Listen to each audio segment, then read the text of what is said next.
Pasado alas 6:30 ngayong gabi nang mag-brownout sa Kainanayan sa bahagi ng Timog Avenue, Quezon City.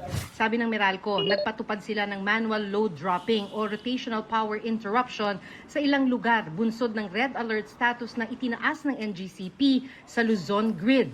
As of 7 p.m., mahigit 320,000 customer ang nawalan ng kuryente sa ilang bahagi ng Bulacan, Cavite, Laguna, Metro Manila, Pampanga, Quezon Province at Rizal. Kahapon nagpatupad din ng rotational power interruption ng Meralco. Sa Pasay, umabot umano ng 6 na oras ang brownout kagabi. Gabi.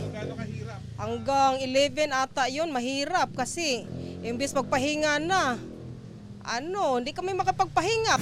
3 oras naman na tumagal ang brownout sa ilang bahagi ng Malolos, Bulacan. Ayon sa Department of Energy, nag-trip kahapon ang 2 transmission line ng NGCP. Dahil dito, hindi makapagbato ng kuryente ang Ilihan Power Plant sa Batangas, kaya nag-shutdown muna. Naayos na raw ito pero may banta pa rin ng brownout. Yung pong ating excellent energy resources ay nangangailangan ng 2 hanggang 4 na oras bago makapag-start up at makapag-load.